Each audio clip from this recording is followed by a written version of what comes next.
And we have to understand one thing. People get Rosh Hashanah all wrong.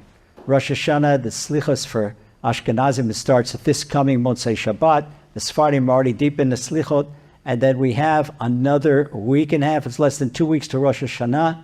And what do? Well, some people, they cram. It's like the student that they've been playing all semester long, but now tomorrow's final exams. And they cram with the books and they take, and back when I was in the university days, it was no dose. You know, it was heavy coffee. And you drink it and stay up all night long and you cram. And then what happens to what you cram for the exam, you forget the next day. It's the same thing that people do cram tshuva for Rosh Hashanah, and they do the cram tshuva for Rosh Hashanah, and the day after Rosh Hashanah, it's not there. You know, the people in the Americans regularly, 1st of January, they make their New Year's resolutions. By the 15th of January, they're no longer there. And same thing with the Jews, they make our New Year resolutions, and how many people, do you remember what the resolution you made? The chizuk you took upon yourself last Rosh Hashanah? Don't remember it. Don't remember. The way to crown the king, and that's our subject tonight, crowning the king, is to crown ourselves as princes and princesses, that we are the sons and daughters of the king. Hashem Melech Malchei Amlochim is the King of Kings, and the Torah tells us, Bonim Atem L'Hashem Lokechem. You're all beloved sons and daughters of the King, which means don't sell yourselves short. People set the bar too low for their own aspirations. Tell you are capable of doing 3 times much more than what you can in Ruchdias and in Gashmis. But people think in American society that their bodies, it's all a very Gashmis, a very material-oriented society, and Gashmis is limited, and they think that they're a body. For a person who thinks he or she is a body, that is not so encouraging. Now I can understand why there's so many tens of millions of Americans that are clinically depressed. Because what means of a body? Every day, if a person is only a body, every day they wake up in the morning is a day closer to the funeral. Now what to look forward to? So wait a second. What's Hashem doing in this world? What's Hashem doing in the world? What do we like, a bucket? You ever take a bucket and put your hand in the bucket, make a big splash, big splash, big splash. Now take your hand out of the bucket and count on your stopwatch how long it takes for the water to come back to normal. 22 seconds. Let's wait a second. It's as if did nothing. May come to the world. That's what we do. We come to the world, we make a big splash for 80, 90, 100, 120 years, then leave, and then the bucket, everything goes down. Can't be that. Can't be that. Because Hashem doesn't do something that is so inconsequential. Hashem has a tachlis, a purpose for everything he does. Everything he does is a specific purpose.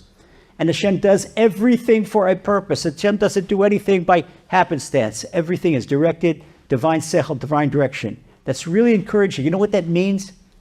When Hashem does everything for direction and everything is with a purpose. And a person thinks, oh, what am I? I'm President of the United States. I'm head of a company. I'm a Rosh Hashiva. I'm just a regular... No, there's no such thing as just a regular Jew. You're son or daughter of the king. And it means, you know what it means that you're in the world? It means that the world cannot exist without you. But people don't realize it. I'm going to tell you a little story about Rosh Hashanah. I'll tell you about the worth of prayer, what it means to Rosh Hashanah. And what it means, Rosh Hashanah, what we want to do is want to have tshuva with a smile on our face. You know what we have to do tshuva for? Not tshuva for any sins you did or anything.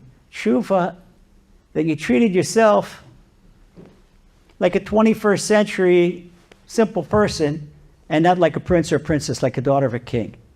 This is what we have to do tshuva for. We have to remember it, because to be a daughter or son of a king, now we come to Rosh Hashanah. What's Rosh Hashanah about? Rosh Hashanah is not about tshuva. Rosh Hashanah about, it's too late to do tshuva on Rosh Hashanah. Rosh Hashanah things are getting signed and sealed and delivered. Now is the time to do tshuva. Elul, that's why we're talking about this now. Rosh Hashanah is the coronation of the king. I don't know if you saw in America. America is different from Great Britain. Great Britain in England, they're very tradition-oriented. And this past year, the Queen of England died. They have a new king, her son, King George. And the whole week long I was in Chicago, and a guy in Chicago with a company came to my shiur, and he told me that on the day that the Queen of England died, his secretary, she was a girl that learned at University of Illinois, and afterwards she was a girl from London, And she stayed in Chicago to work, and she became the secretary of his company. And he had to give her a day off because when the Queen of England died, she just cried and cried and cried. And she said she couldn't come into work. She was so emotionally upset because they're so connected to their tradition. They're so connected to their tradition. And so this is, the British are connected to the tradition, to their king or their queen, that's flesh and blood, that's here today, gone tomorrow. What about us? We've got the King of Kings. And Rosh Hashanah is not about Shuvah, it's about crowning the king.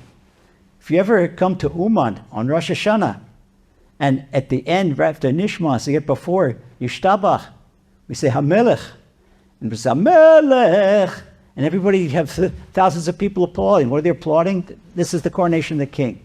We crown the king. Now let me tell you something about the king. Okay, if Hashem is a king, people think that Hashem is far away, far removed. Hashem is our Father, Avinu Malkeinu. Hashem is the king. Now, what credit is it for the king if the subjects in his kingdom are poor, are sick, they don't have many money, they don't have good soulmates, they don't have good children, they don't have children at all, they're down and outers, sleep in a park bench? That's no credit for a king. The covet of a king is that he's got rich, good-looking, healthy subjects, and they all have good income, and they all have good health, and they're all brilliant, they have wonderful children and wonderful. This is what a king, Hashem wants everything for us, and Hashem wants to give us everything. But we don't realize that he's the king. The sons and daughters, they're king. And it's like the story of the king's minister. He's taking a walk in the park, and he sees this shovel, happy. Maybe he didn't shower for 2 weeks, and he's got this oily, matted down hair, and he's sleeping on the park bench, and he takes a look at him, he looks familiar. Takes another look at him, looks familiar. A third look at him, that's the king's son. That's the king's son. He's out in the park, sleeping on the park bench. So what do you do sleeping on the park bench? Why don't you go? You know your father's the king. You can ask him for anything you want. He says, I don't have time.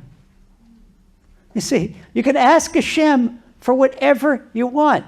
Hashem, I'm your daughter. Hashem, I'm your son. Which means if you're the king, then I'm a prince. Hashem, help me be successful. Help me be successful in my Torah. Help me see myself business. If I'm a businessman, Hashem, help me be an upright businessman according to Shulchan Aruch. Hashem, send me a good shidduch. I'm the king's daughter. The king doesn't marry off his daughter to the guy that milks the cows out in the cow shed. No, you bring a prince, brings another prince. Okay, so you can ask Hashem for whatever you want, whenever you want. But to ask Hashem for whatever you want, whenever you want, you have to believe in the king. You can't crown the king if you don't believe in him. What does it mean to believe in Hashem? It means to have our own personal relationship. If we look in the dictionary, you say emunah. What's emunah mean? Say faith. Oh, yeah, faith. Okay, so what do you do with that? Take that to the grocery store and buy something? No. Emunah is our own personal relationship with Hashem. It means you don't need to go through anybody. You could talk to Hashem whenever you want, 24/7, whenever you want to, and ask for whatever you want. And you could go. People think that they're very simple and they can't. And they'll tell you a little story for Rosh Hashanah. The king was taking a walk. He went to take a walk, so he took off his royal clothes and he went out in the garden. He was wearing his casual clothes. He wasn't wearing the clothes that he wears on the throne. And the king was conversing with Hashem, and his mind just wandered and wandered and wandered. And he wandered off the palace grounds, and he wandered off into the woods. And before you know, he was deep into the woods. And he was deep into the woods, and looks around. The sun is setting very fast. It's about to go down. And the king, he doesn't know where he is. He can't find his way out of the woods. So now it's pitch dark black. And he hears the owls and the coyotes and these scary sounds. And all of a sudden, the king feels this hand grab him on the back. Like that, grab him on the back. What is it? Turns around, there are these robbers, a group of robbers. And they say, you're coming with us. He said, what? No, I'm the king. And they start laughing at him. Yeah, tell us another story. Yeah, the king. So you're king. I'm King Arthur, and this one's is King Tut. Okay, you're the king. So they grab him, they put him in a cave. And they say, going to take a ransom for him, and they're going to kill him. They threaten him with all these things. Well, they tie him up, and they go to sleep. And this one young robber, he knows, he once saw the king. He once saw the king.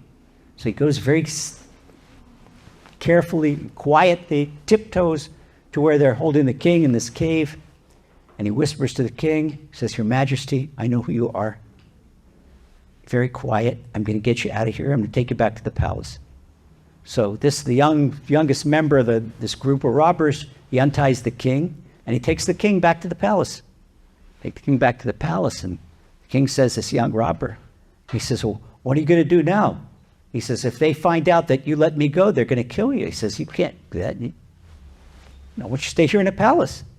He says, "Your Majesty, how can I stay here in the palace? Here, I was an orphan, and I grew up in the woods, and I joined these robbers. I didn't have a mother, I didn't have a father, I didn't have anything to eat. They gave me something to eat. I joined this band of robbers, not because I want to be like that, but I was an orphan in the woods." He says, "You're not going to be an orphan in the woods." The king saw in this young man that this young man had good character. He saw that this young man was bright. He says, "You're not going to be a robber out in the woods anymore. I'm taking the palace." So the king cleans him up and puts new clothes on him, clothes of a prince, and brings him tutors. But this young man, he said one thing, he had a feeling. He took off his old clothes. He said, "Your Majesty, I want to keep my old clothes, just can I put them up in the attic or somewhere? Okay, I don't want to throw them out. Don't throw my clothes out." So they put them in a little bag or box. They put it up in the attic in someplace in the palace. And this young man was tutors, and within a year, he outlearns all his tutors. He knows more than the math tutor. He knows more than the composition tutor. He knows more than the history tutor, and political science tutor. And this young man is brilliant, and he's honest, and he loves the king like a father. Well, pretty soon, he goes up and up and up. The king appoints him the minister, and this young man is more talented than the finance minister. He's smarter than the foreign secretary, all the ministers. He outsmarts all the ministers. But all the ministers are very jealous. Here's this young man, and he's smarter than they are, and they're all behind the king's back, sponging off the king's treasures. And he treats the king like his father. It's like the king's adopted son. And so what they did, they made a plot. And they said a blood libel about him. They made up a story that he wants to overthrow the king. And they bring all this fake evidence, and they make a court case, and they bring it to the court, and they accuse him. The court has to come to a court case. Well, the king, he's the Supreme Court. He's the final judgment. But the king can't interfere in the judicial process. So it's a judicial process. The court says that this dumps it. They bring the king all this proof and this whole big dossier that this young lad that came up was a robber in the woods, and the king adopted him as son. And now he's the adopted prince and a minister, that he's unloyal to the king, and they show him this, he did that. All types of false allegations. And it goes to one court, and they said he's guilty. It goes to the second court, there's a death penalty. Now, before the death penalty is implemented, it has to go to the king. The king has to sign a death penalty, and if the king doesn't have a signed death penalty, that's the law in the kingdom. Can't happen. So it goes to the king, and he looks at the king, and the king looks at him, and he says, "Your Majesty, do you believe what's in all that?" The king says, "It's got all this, all these lawyers and all these ministers and all this proof." So the king says, "Apparently, you're guilty." And the king had his doubts about it. He wasn't 100% sure. But before they put someone to death, he gets one last wish. And before they put this young man to death, the king says, "What's your last wish?" He says, "Your Majesty, send the servants up to the attic where that bag of my old clothes is. I want to wear my own clothes, and I'm going to appear before you in my old clothes." Understand what he's talking about. Some last wish. They want some crazy thing, when a great meal or something. When Saddam Hussein, when he died, he asked for his last wish before they killed him. He asked for a cheeseburger and a Coke. That's Saddam Hussein. Okay, but this young boy, he wants his put on his old clothes. So they bring him his old clothes, and he goes to a side room, changes, and comes back in, and he's wearing clothes that he was when he was a young robber, and he liberated the king. And the king looks at him. He says, "Yes, Your Majesty, look at me. Look at me. See, the boy in these clothes risked his life to get you out of there and bring you to freedom. Just imagine they would do something to overthrow you, and the king threw it out. They ended up executing the ministers that made the false allegations. They got him off. Do you know who that prince is? That prince is every one of us, the king's kids. We come to Rosh Hashanah, and the accusing angels, they make all these accusations. And these accusations, they sound like they're real, but they're not real. They don't look at the mitigating circumstances that maybe somebody, this person did do this, the person maybe is under duress or has a difficult test. They don't look at all the bit. They don't look. The king is merciful. But then we remind the king who we are, and we blow the shofar. You know what the shofar comes from? The shofar comes from Al Yitzchak. The shofar comes from the ram, Yitzchak's ram. That Yitzchak reminds the king, Your Majesty, I was willing to be slaughtered to show my loyalty to you. These are my granddaughters, these are my grandsons. That's it, when it comes right down. And we see when it comes, brass tacks, a Jew will always show his absolute loyalty to Hashem, Mikam HaYisrael. There's a story from the Holocaust. There's a man in Poland. It was a town, I think it was in Lodz. No, not Krakow, in Lodz. Man in Lodz. Lodz was a town that had one side of it was yeshivas, and one side of it they became not religious. There was this one guy, a barber in Lodz, and he kept his barber shop, a Jewish barber, kept it open on Shabbat. And everybody said, well, close that down. Close that down. It's not that you shouldn't be open on Shabbat. Okay, so you don't keep Shabbat, but at least don't keep your business open. No, I'm going to keep my business open. And they would give haircuts to the Gentiles. Well, the Nazis came in to Lodz. Lodz was one of the first places the Nazis came in and told the Jews to sit in their homes before they killed them, before they sent them to concentration camps and the ghetto. And it was Saturday, Shabbat, when the Nazis came in. And this guy's store was open. His barbershop was open. So Nazis went in, and some snitch that told them that this guy's a Jew, and they took him out in the middle of the street. And they took from the local synagogue a Sefer Torah. And they opened the Sefer Torah, and they spread the Sefer Torah on the sidewalk. And they took this barber, and they told him to desecrate the Sefer Torah. I'm not going to say what they told him to do, but they told him to do something very nasty to Sefer Torah. I said, I can't do that. I said, what do you mean you can't do that, the Nazi says? You're open on Shabbat. What do you care about that Sefer Torah? You don't do what's written in there. He says, no, I can't do what you're asking me to do. To soil the Sefer Torah. He said, you can't do it. Now, if you don't do it, you're going to die right in front of the people. He didn't care. He says, you're going to have to kill me. So they killed him. He died on Kiddush Hashem. Here we see this young man, when it came, it was a Machalel Shabbat. He did everything wrong. But when it came down to think, who are you? He's the son of a king. He's willing to die for his father. It's just like Yitzchak Avinu. Mi ke'amcha Yisrael. Mi ke'amcha Yisrael. And this is the thing we remind Hashem Yitbarach. We remind Hashem who we are on Rosh Hashanah. We hear the shofar. We are the son and daughter of a king. Your Majesty, Hashem Yitbarach. We are here to crown you as king. You know we're not perfect. You know we're not perfect because we're not malachim. An angel doesn't have a Yetzer Hara. Every one of us has a Yetzer Hara. Every one of us has an evil inclination we're fighting against. And we don't always win. Yaakov Avinu had to fight the Yetzer Hara all night long, pitched battle. There's no match in world wrestling that could match that match. That was the match of all matches. The Yaakov Avinu fought Esav's angel. And in the end, he didn't come out clean. He got, Esav's angel did a dirty move on him, and he came home limping. And that's why we don't eat Gida Nashe. We don't eat the tendon from the thigh. The referee would have called him. That was below the belt. He hit Yaakov Avinu below the belt. Okay. But Yetzer Hara doesn't play by the rules. Yetzer Hara does whatever he does, and he does sometimes. He fights us dirty. We hold on. What angel fights the Yetzer Hara? Do you know that we're higher than the angels? And I'll prove it to you. We're much higher than the angels. The angels came down here. They came to Avram Avinu. They ate milk and meat. They messed up. The angels, there were 2 angels that fell out of Shemayim at the time, way before the time of Noah, before the time of Noah, they saw these beautiful women. They saw these beautiful women. They were attracted by women. Angel attracted by women.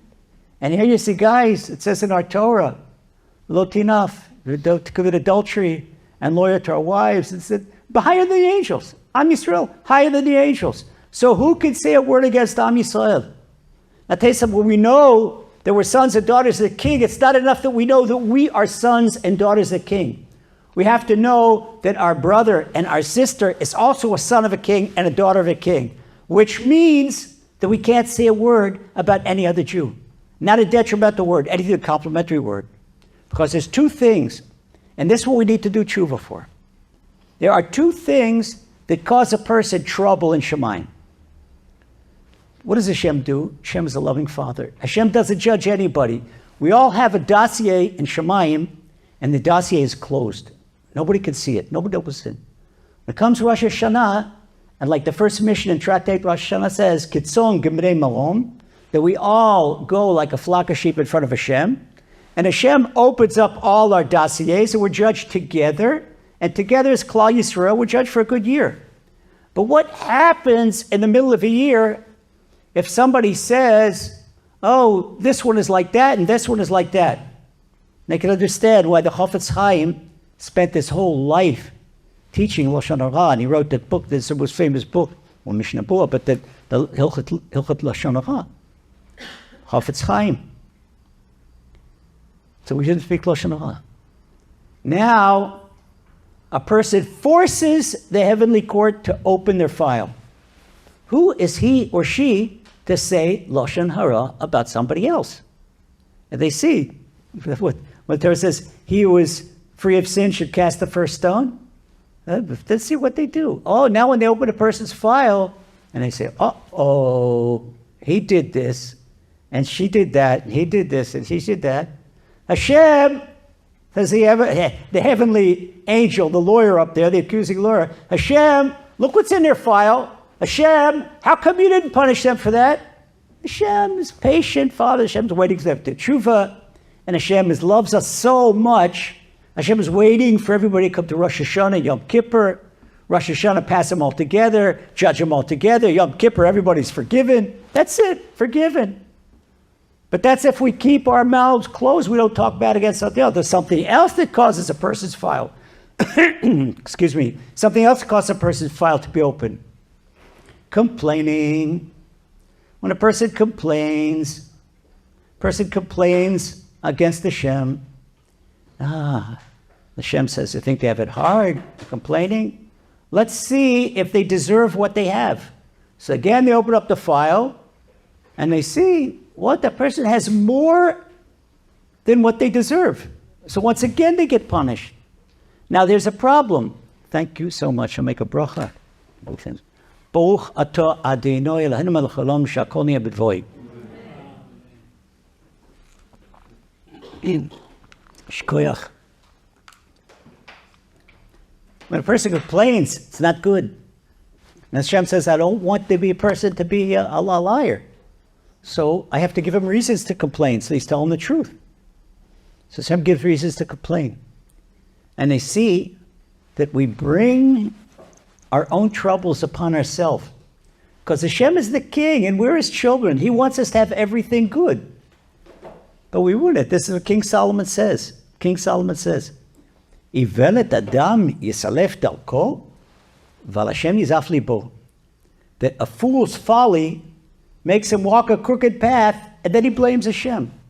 Fool's folly. If we just know that we're sons and daughters of the king, and our brothers and sisters say that they're sons and daughters of the king, and we can't judge another person. Because when we judge another person, we get judged. That's the judgment trap. During Elul, they bring all types of examples, they ask you, it's a judgment trap, to extend your opinion about something. What do you think about this? What do you think about that?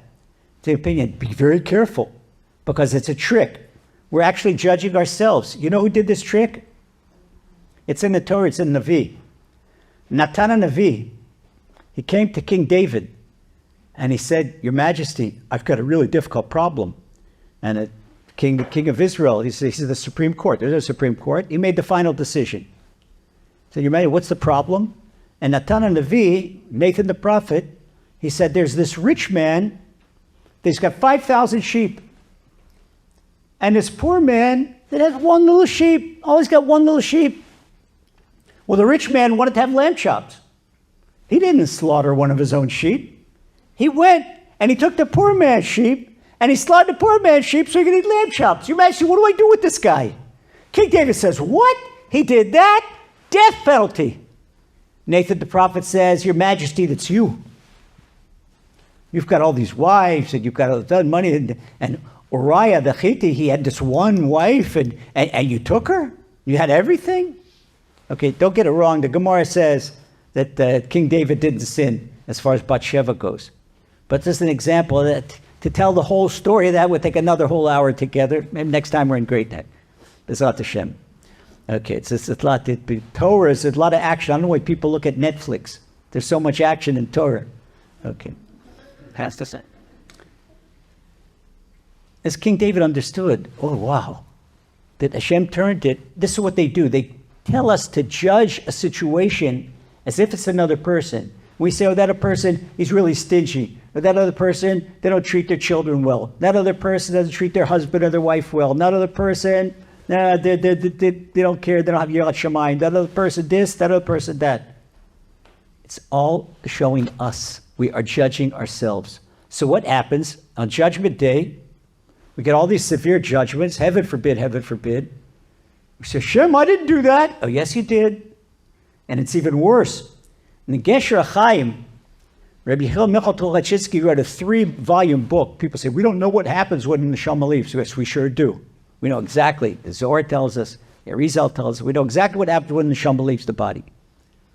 Okay, so the neshama goes to the heavenly court, and the heavenly court says all these accusations, and says, the neshama says, I didn't do that. I didn't do that. What are all these stories? I didn't do that. This is the court of truth. This is Olam Ha'emet, this court of truth. You did. Look, there's your signatures right there. They said, what do you mean? And they show him a story, like the story with Natan Navi and King David. They showed us situations where we judged other people, and the way we judge other people, that it becomes halacha for us.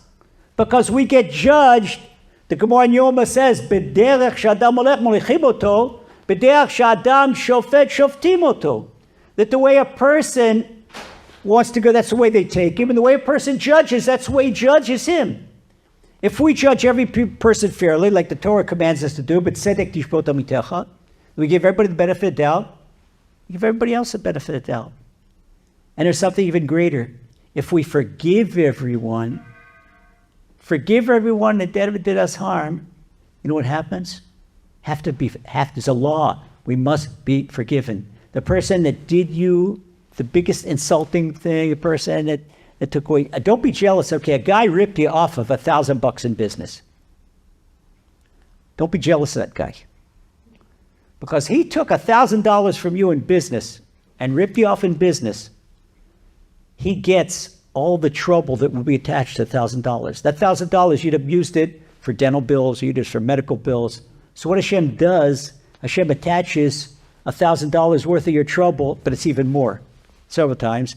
And the person who unfairly or dishonestly took money from you, he gets that. Really, the Chavetz Chaim says for someone that takes something like that from us, we should send them flowers.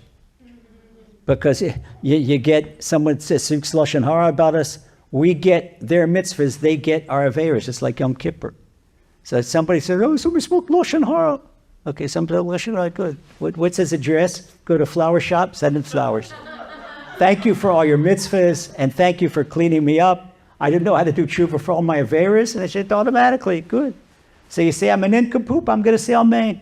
You know, if you told 50 people in Shul that Lazer Brody's an nincompoop, amen. All right on, brother. Good. Thank you. Kapah. I'm going to go and then have another healthy, happy new year. Come out clean. Baruch Hashem. So nothing to be angry about, just to remember that we are the sons and daughters of kings. Hashem wants everything good for us. Hashem wants us to have every single blessing. Hashem wants us to have everything wonderful. And people forget that. People forget that. They think that Hashem is so, I don't know, it's a non-Jewish concept, not a Jewish concept. Hashem is a loving God. So if people argue with me, oh, the Torah says, kill Kana, that Hashem is a vengeant God. What's Hashem vengeant God? Oh, you're sure? If Hashem wants to see Hashem's vengeance, then someone should do Avodah Zarah. Okay, if someone goes and builds a golden calf in the middle of 5 towns, the middle of the square in 5 towns. I don't know anybody that builds golden calves in 5 towns. I never knew a Jew that did idolatry. Okay, and even I knew a couple of guys after the army and the IDF, and they went over to Tibet to some monastery, and in Israel they would have stayed. They were from non-religious kibbutz. After they went to Tibet, and they finally made it to this monk, and the monk says, "Where are you from?" They were from Israel. You're Jewish? I'm Jewish. Monk says, go back and discover yourself. He says, what you can learn from me is way below what you can learn from your own Torah. So they went to this monk to do Avodah Zarah, and Hashem turned it around that they should do tshuva. The Jews don't do Avodah Zarah. We're loyal to our Father. When it comes right down to the wire, everybody, we are all beloved sons and daughters of Hashem. This is something we remember on Rosh Hashanah. Rosh Hashanah is a time for joy. Rosh Hashanah is a time for tshuva. Rosh Hashanah, lech tochal b'simcha lachmecha. If we're in a life and death sentence, we don't eat apple and honey. We know that Hashem is going to sign and seal us for a good year. But we have to remember one thing. We crown Hashem. We carnate Hashem. That means we go to Shulam Rosh Hashanah and act like sons of kings, act like daughters of king. Yehei Shmei Rabba. They say Yehei Shmei Rabba. Yehei Shmei Rabba. You know what that means in Aramaic? Yehei Shmei Rabba. May His great and exalted name, Mevorach, may it be blessed. Le'olam la'ol me'olmaya, forever and forever, forever. The Gemara tells us, now listen to this, it's so easy to do tshuva and have a smile on your face. There'll be people doing all this, what are they going to do? And hit my stomach, hit my chest, and people come and they have bruises on their chest. No, that's not tshuva. That's not tshuva. That's a self-flagellation. You don't whip yourself. You say Yehei Shmei Rabba, and you stop and think about who am I saying? Yehei Shmei Rabba, it's the name of the king. Yehei Shmei Rabba Mevorach. You know what the Gemara says? Somebody says, one Yehei Shmei Rabba, with all his might, if he's got a rap, what do they call it in the criminal world? A sheet. Rap sheet. Huh? Rap sheet. A rap sheet, thank you. He's got a rap sheet for 70 years. 70 years of crimes. One Yehei Shmei Rabba, he gets his rap sheet ripped up. It's a Gemara. It's the words of Gemara, not mine. It said the person has Shivim Shana Gzerot Kashot, this word of the Gemara, 70 years of bad gazelas, and one Yehei Shmei Rabba. That's it. That's crowning the king, Yehei Shmei Rabba. We say Amelech, we think Amelech. We say Avinu Malkeinu, Rosh Hashanah, Yom Kippur, Avinu Malkeinu. Do you know the story of Avinu Malkeinu? Where Avinu Malkeinu comes from? There was the great Tana, the time of the Tanoim, Rabbi Lazer ben Horkenes. He was the great of his generation. And his Talmud, his student, was Rabbi Akiva. Rabbi Akiva was a poor laborer. You know, the story from the Gemara Ksubas, they tell the girls in Beis Yaakov about Rachel, how she took Rabbi Akiva, she saw his good midas, and she married Rabbi Akiva, and he was a poor farmer. And Rabbi Akiva learned to read when he was 40. Until 40, he was illiterate.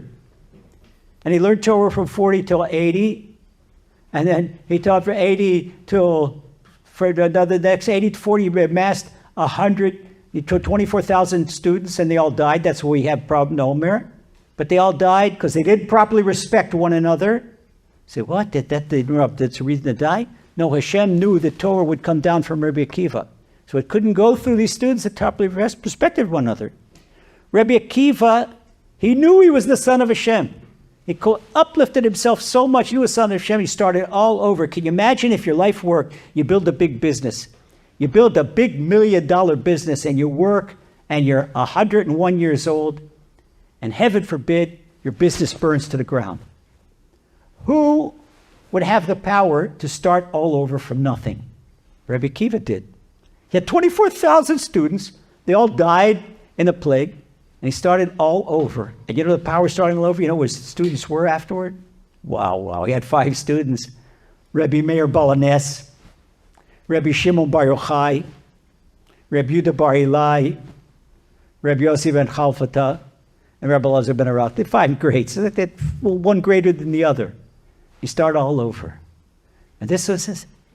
So Rabbi Akiva, he was still a young Baal Tshuva, a young Torah scholar, and he was learning with his great Rebbe. And the Gemara in Tractate Tani tells us that there was a famine in Eretz Yisrael. There was 3 years that there was no rain. So everybody went to Rabbi Lazer, and he said, Rabbeinu, pray to Hashem, Rabbeinu, pray to Hashem, that there should be rain. And he prayed, not a cloud in the sky. So Rabbi Akiva, he wasn't Rabbi Akiva then, he was Akiva. Okay, very simple. The godel of the door, the grade of the door. Imagine Reb Chaim Kanevsky, Reb Avad Yosef, they're praying and their prayer isn't answered. And then comes along a little Baal Tshuva from Or Sameach or Rabel Baz's Yeshiva or Chaim, and they go and they pray and boom. This is Rabbi Akiva. Rabbi Akiva came out and the Gemara tells us he looked up in the sky and he had tears in his eyes. And he said, Avinu Malkeinu. Malkeinu is our king. Avinu, our father. Avinu Malkeinu. He said, Avinu Malkeinu. Shlach afu Shleim, Avinu Malkeinu. Shlach Yeshem, Avinu Malkeinu. We asked everything what he wanted, Avinu Malkeinu. The clouds just gathered. It was a thunderstorm. Massive. This is the first one in history to ever say Avinu Malkeinu was Rabbi Akiva. Let's go to find the Gemara. Rabbi Akiva teaches us his secret. We come to Rosh Hashanah, and who are we praying to? Yes, Melech Malchei Amlachim. But he's not only King of Kings, he's Malkeinu. He's our king. And who is that, my king? That's my father.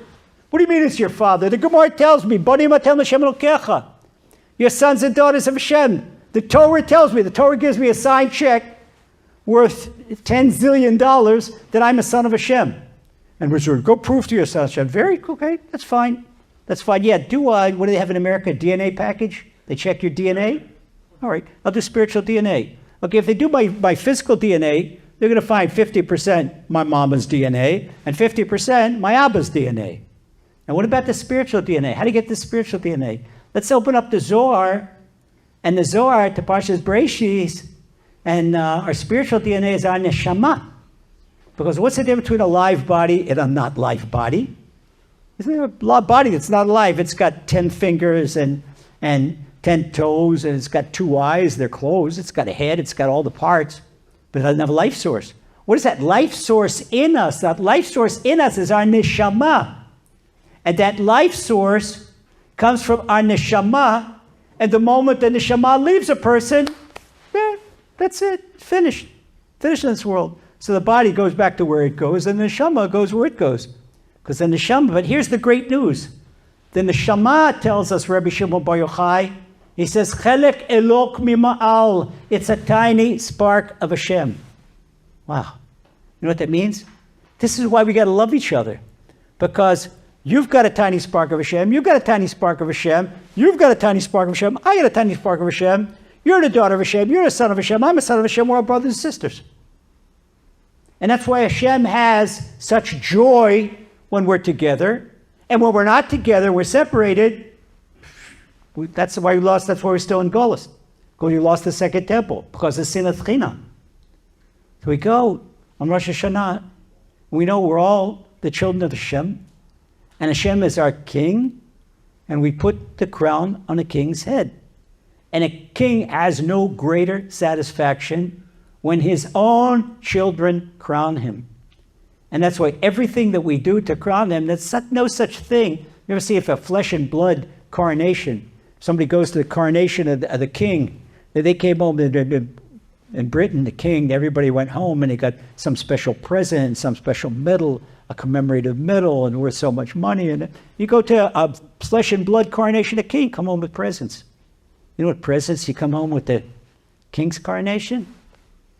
How about a signature for a ksivach simatoiva, signature out for a wonderful New Year and a great parnasah, and a smile on your face all year long, and shalom bayit, and wonderful kids, and great shidduchim. Wow, great shidduchim. Because the king, once he wants to marry off his sons and daughters, he wants to dance at their weddings. Well, Hashem, this is what happens when we crown the king. We crown the king, we have everything good in life, and we have simcha and our neshama. There's so many millions of people in Western society that are walking around clinically depressed. And why are they clinically depressed? Because they think they're bodies. And the body tells you you're not good enough. The body tells you you're not good enough. The body tells you this. But you got to be like this. You got to wear this makeup and drive this kind of car. And if you don't have a Mercedes 400 DL, that you're nothing. And if you don't wear this type of makeup, or you don't wear this Gucci thing, you don't have a Breitling watch. What, Psycho's not good? No, you got to have a Breitling watch. You can't go to a business meeting without your Breitling watch. What's wrong with that Psycho? What's wrong with that Biden's even a size citizen? Okay. Oh, my Casio. Oh. But we're not bodies. We're neshamot. That's what sets us apart. That Am Yisrael. This is all the goyim. We're not all the goyim because of our bodies. We can't. How many Jews are there in the NBA? Okay, they play basketball better than we do. How many Jews in the NFL? If we're out to be the football champs, this is our greatness? No. Our greatness is Am Sefer. That we bring the light of Emunah to the world. We bring the light. Now, Emunah, it's the first mitzvah of the Torah, and it's a mitzvah for not only Jews, mitzvah for non-Jews, to believe in Hashem. And if everyone believed in Hashem, we'd have peace in the world. But back to, what does Emunah mean? What does Emunah mean? What's your relationship with the king? Lubavitcher Rebbe used to say that during Elul, the king is in the field. It's easy to talk to the king. The king goes and he smiles at you. In Tishrei, the king is on the throne. And to go and see the king in the throne, you have to go in the palace, and you have to go through this guard, and go through this guard, and go through this one, go through that one. It's not so simple. It's not so simple. So now is really the time. We have a week and a half to be happy, to do tshuva. You know what the tshuva we have to do? Emunah, like it's in the dictionary, it says faith. If you ask my definition, Emunah is your own personal relationship with Hashem.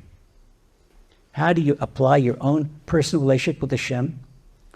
If you go to a relationship therapist and there's a difficulty, whether it's between an employee or an employer, like an industrial sociologist, a therapist, or a marital therapist between a husband and wife, or a child psychologist between a parent and a child, or between siblings, the first thing the therapist asks for, how's communication? That's the first thing he wants, how's communication? And the therapist will ask the husband and wife, hey guys, do you have a cup of coffee together? Do you eat dinner together? How much time do you spend together? They say, they spend time. The husband's got kyphosis because he walks around looking at his cell phone, and the wife's got kyphosis because she walks around looking at her cell phone. They don't look at each other. And now the generation, they don't know how to smile. Smile is it's a colon, half parentheses, all these emojis. Okay, not emojis, you smile with your face. Smile with your face, and cell phone, put it in your pocket. And listen to me, you take at least a minimum half hour where you shut off your cell phones and you sit husband and wife together and say, hello, you remember me? I stood under the chuppah with you. Most people, they don't remember each other. If people, they marry off their kids and they don't know who they are. They haven't spent time together. Husband's off on his thing, the wife's off the thing, no communication. So no communication can't be shown by. And how many parents, they buy their kids Game Boys and Super Boys and all kinds of silly boys, and just not to spend time. What, your kids aren't worth to spend time? And they complain about their child education. You know, nothing is more important to a child to have an intimate relationship with mom and dad. And the child comes home and the child wants to tell you what's on his heart. Nobody else can No replacement for mom and dad, listening ear. And we're Hashem's children. If you have a problem, try it. You have a problem, you don't know what the solution is. Hashem knows solution. We don't have solution. Talk to Hashem in your own words every day. Now, I'll give you a challenge. Doesn't matter whether you're a businessman, whether you're a teacher, whether you're a student, whatever you're doing. Before you do, take 5 minutes and ask Hashem, Hashem, help me. Before you go into business meeting, Hashem, help me make this sale. Hashem, give me the right words to say. Before you teach a class, Hashem, help me get to the heart of my students. Before you bake a challah, Hashem, help the challahs come out right. And guess what? Hashem's going to help. And if you ask Hashem for help, if you put in salt instead of sugar, the cake's going to come out tasting great. Because Hashem could do everything and turn everything and everything. So that's the great thing to be a son and daughter of a king. So remember, you're not a simple person. Don't sell yourself short. Pick up the bar higher. Remember that your sons and daughters of a king. And Hashem should bless you and sign you and seal you for the very best year of your life, 5784. Amen.